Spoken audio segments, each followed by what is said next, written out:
Royal Challengers Bangalore যা team বানিয়েছে তারা এখন থেকে বলে দিচ্ছে কি থাক, আমরা কোনো কাপ জিতবো না, আমরা ট্রফি জিতবো না, আমরা মাঠে খেলতে আসবো, ফ্যানকে এন্টারটেনমেন্ট করবো এবং চলে যাব।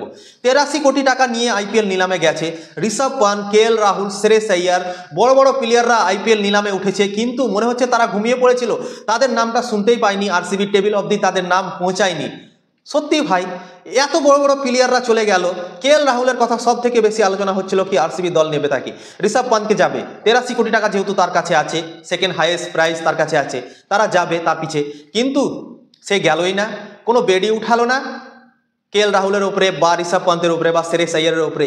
দিল্লি এবং পাঞ্জাব লড়াই করতে থাকলো শ্রেয়স আইয়ারের উপরে, ঋষভ পান্তের উপরে, লখনৌ সুপার জায়ান্টস বেট করতে থাকলো, কিন্তু আরসিবি দলের কোনো খবর নেই, তারা কিছুই মনে করছিল না, তাদেরকে বুঝাই যাচ্ছে না তারা করছে কি, তারা কি করতে চাইছে। এরা চলে গেল এবং বিল জ্যাক্স বাকি ছিল। আগের বছর বিল জ্যাক্স 40 বলে সেঞ্চুরি করেছিল গুজরাট টাইটেন্সের সামনে, বিরাট কোহলি এবং সে ব্যাটিং করছিল তখন এবং 16 ওভারে ম্যাচকে শেষ করে দিয়েছিল বিল জ্যাক্স, এত তাবড়তোড় ইনিংস খেলেছিল। এবং সুরেশ রায়না, আকাশ চোপড়া, সঞ্জয় বাঙ্গার এরা বলছিল কি কনফার্ম বিল জ্যাক্সের জন্য আরটিএম ইউজ করবে আরসিবি দল।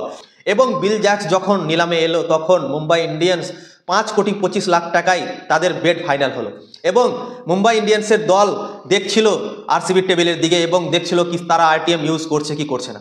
কিন্তু রয়্যাল চ্যালেঞ্জার্স ব্যাঙ্গালোরের ম্যানেজমেন্ট এভাবে দেখিয়ে দিল কি আমাদের লাগবে না, বিল জ্যাক্স তোমরা নিয়ে নাও।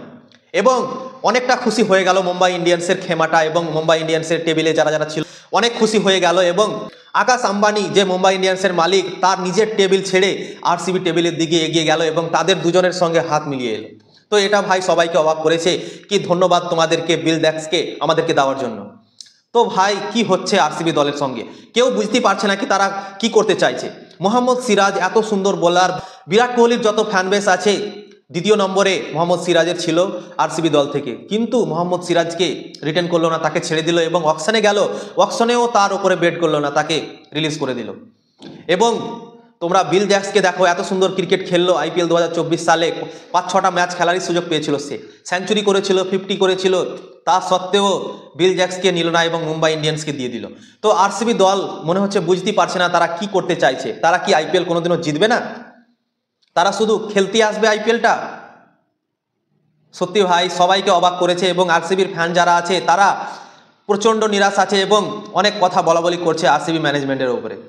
তো এইগুলোই হয়েছে ভাই আরসিবি দলের সঙ্গে। আরসিবি যা দল বানিয়েছে আবারও নিরাশ করেছে সবাইকে এবং কোন দল চ্যাম্পিয়ন হবে নিলামি বোঝা যায়, 50% বোঝাই যায় কি হ্যাঁ এই দলটা ভালো এবং এরা চ্যাম্পিয়ন হতে পারে, কিন্তু আরসিবি দলকে দেখেই মনে হচ্ছে নাকি তারা চ্যাম্পিয়ন হতে পারবে ভাই। তো সত্যি ভাই আরসিবি ফ্যান প্রচণ্ড নিরাশ আছেন আরসিবির ম্যানেজমেন্টের ওপরে এবং কি করছে এরা কেউ বুঝতেই পারছে না কি আরসিবির ম্যানেজমেন্ট করছে এটা কি করতে চাইছে তারা। তো তোমরা কি মনে করো অবশ্যই কমেন্ট করে জানাবে।